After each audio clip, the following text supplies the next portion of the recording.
Que a doce e tão maravilhosa graça de Jesus seja com você nesse dia. Eu sou o pastor Luiz Felipe, o Pipe, e tenho uma palavra de Deus para você, para que você seja abençoado. Em Filipenses, no capítulo 3, de versos 4 a 11, diz assim: Embora eu mesma tivesse razões para ter tal confiança, se alguém pensa que tem razões para confiar na carne, eu ainda mais. Circuncidado no 8º dia de vida, pertencente ao povo de Israel, a tribo de Benjamim, verdadeiro hebreu, quanto à lei, fariseu, quanto ao zelo, perseguidor da igreja, quanto à justiça que há na lei, irrepreensível. Mas o que para mim era lucro, passei a considerar como perda por causa de Cristo.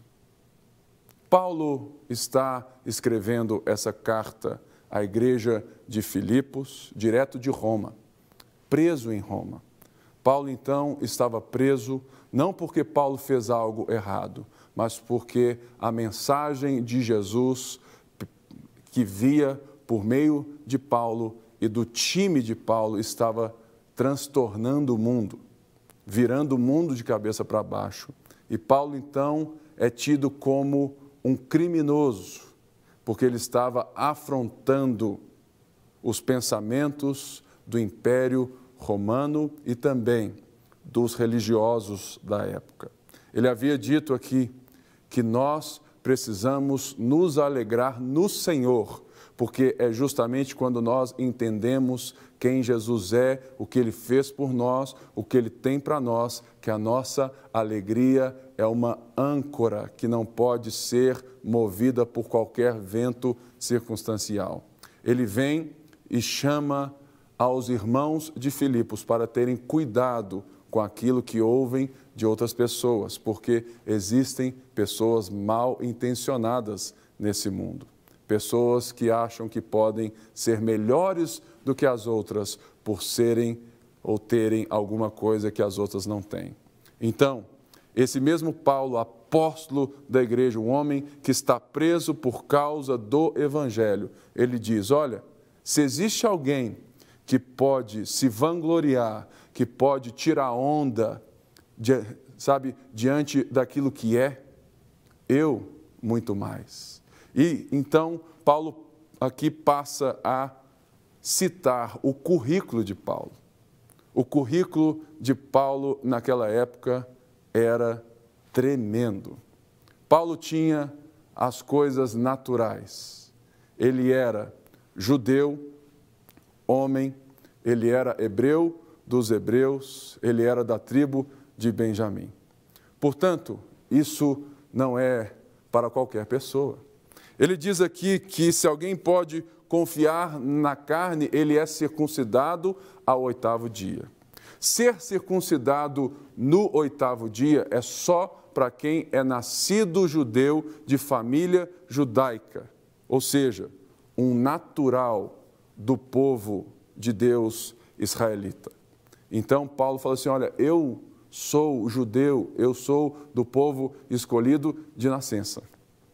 Vocês que estão aí fazendo mal às pessoas, vocês que querem buscar os seus próprios interesses, dando peso, trazendo algo pesado aos gentios quanto à observância do judaísmo, vocês são prosélitos. Vocês se esquecem que provavelmente muitos de vocês foram circuncidados já velhos. Paulo diz que eu não. Eu fui circuncidado no 8º dia. E ele diz que ele é pertencente ao povo de Israel, da tribo de Benjamim. O que era a tribo de Benjamim? A tribo de Benjamim é o filho de José, né? Não, filho de Jacó, irmão de José, nascido na terra prometida. E Benjamim é a única tribo que esteve do lado de Judá quando o reino foi separado. Logo, Benjamim tem uma importância, um certo louro na história da fé, na história dos israelitas, e deles provém o primeiro rei de Israel. Saul era da tribo de Benjamim. E Paulo fala assim, olha, eu fui circuncidado ao 8º dia, eu sou da tribo de Benjamim. E ele diz que ele é hebreu dos hebreus. Nesse momento, muitas pessoas não entendem isso, mas ser hebreu dos hebreus quer dizer que Paulo tinha domínio sobre a língua hebraica e ele conversava, ensinava, ele era versado numa língua religiosa, porque naquela época a língua do povo era o aramaico. E Paulo falou assim, olha, vocês conversam numa língua que não é a língua dos tops. Os tops, os caras, ensinam e conversam em hebraico. E eu sou hebreu dos hebreus, eu estou versado em todas as coisas. E ele diz assim, quanto à lei, fariseu. O partido dos fariseus nasceu justamente nesse período que é intertestamentário, depois que o reino volta para a terra, o reino é restabelecido e Malaquias vem e profetiza que o povo adorava a Deus sem ser de coração. Nesses tempos surgiu uma divisão do judaísmo e surge o partido dos fariseus, que eram os separados, os santos, aqueles que tinham um zelo para manter a palavra e para que o povo fosse um povo irrepreensível. Imagine alguém muito crente, que você fala assim, não, esse é crente, esse é verdadeiramente um homem, uma mulher de Deus, ele é separado. Os fariseus eram esses que tinham um zelo tamanho pela lei de Deus, que eles eram até chatos. E Paulo diz, olha, eu tenho esse currículo todo. E mais uma coisa, Paulo diz que ele era perseguidor da igreja. Ele lutava contra aquilo que podia ser uma ameaça à lei de Deus. Ou seja, Paulo tinha todo o currículo, Paulo tinha nele mesmo todos os méritos para dizer, eu sou bom demais, vocês têm que olhar para mim, mas Paulo estava preso. Todo o discurso de Paulo, é tudo isso que Paulo traz, todo esse currículo de Paulo. Paulo então diz assim, olha, eu poderia levar vantagem sobre vocês. Mas Paulo diz assim no verso 7, mas o que para mim era lucro. Ah, meu irmão, tantas vezes nós usamos desses currículos, de nós sermos nascidos em lar A, lar B, de nós sermos brasileiros, franceses, de nós sermos de tal lugar, nós usamos daquilo que é meramente natural para nos vangloriarmos sobre as pessoas. Muitas vezes nós usamos da nossa paixão por Jesus para sermos melhores do que os outros, achando que Deus tem hierarquia no céu e nós somos incapazes de nos alegrar com as pessoas porque nós sempre estamos buscando o lucro. O mundo de hoje é um mundo voltado para a vantagem, para o lucro. Quantas vezes você não chega no trabalho, não sai do trabalho, não vive com alguém? Quantas vezes você não se casa ou se descasa justamente porque você não se sente mais no lucro da relação? A diferença entre esse amor de Paulo, que é humilde e que entende a alegria do Senhor, é justamente porque Paulo não servia a Deus para ter lucro. Paulo servia a Deus para ter Deus, porque não existe lucro maior, não existe vida maior do que se relacionar com Deus, Criador dos céus e da terra. Por isso, nesse dia, eu quero que você reflita sobre isso. Qual é o seu currículo? Talvez você fale assim, Pipe, eu não tenho currículo, e muitas vezes não tendo aquilo que os homens batem palma, você continua querendo tirar lucro das pessoas.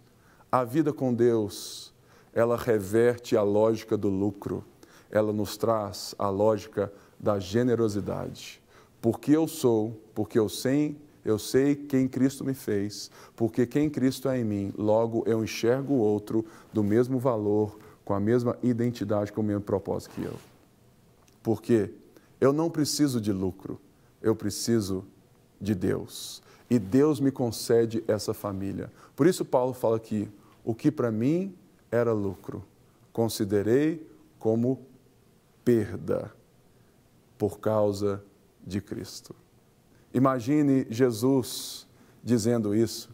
Imagine Jesus querendo tirar lucro sobre nós. Fala assim, eu não vou morrer por vocês, porque eu preciso ter vantagem, eu sou Deus. O próprio Paulo diz, porque ele, sendo Deus, não julgou o fato de o ser algo que ele deveria obter lucro. Mas considerou Paulo tudo isso, todo esse currículo, tudo o que ele podia se impor na sociedade para ser alguém, ele deixou isso para lá. Será que você é capaz de entender a fé em Jesus de tal maneira que você pode deixar o seu currículo para lá, para que Cristo seja o único currículo que as pessoas vão ver na sua vida? Isso não quer dizer que você não vá ser excelente no trabalho, alguém que estude, alguém que corre atrás, alguém que faz direito. Muito pelo contrário. Por sabermos que a causa de Cristo e quem Cristo é, nós buscamos a excelência. Mas o que muda, o que difere, é o coração. O coração de um cristão tem que ser totalmente desobstruído da busca de tirar vantagem. Porque Jesus é o nosso maior lucro. Jesus é a nossa vida. Jesus é a nossa verdade. Jesus é o nosso amado. Será que você pode hoje refletir sobre essa verdade? De que você pode viver a vida com as pessoas sem ficar tentando ganhar vantagem delas, mas muito pelo contrário, abençoá-las por aquilo que Deus te deu. Paulo usou de todo o conhecimento que ele tinha para escrever as cartas, para entender e ensinar sobre Deus. E você pode e deve estar perto de pessoas que conhecem mais da Bíblia do que você. Mas você nunca pode se enxergar inferior ou você nunca pode se enxergar superior a elas por causa daquilo que você tem no seu currículo. Não quer ficar um segundo por fora da nossa programação? Agora você pode nos acompanhar através das plataformas digitais. Não perca tempo, acesse, curta e siga-nos. Fique por dentro de tudo o que acontece por aqui. Rede Super, inspirando você.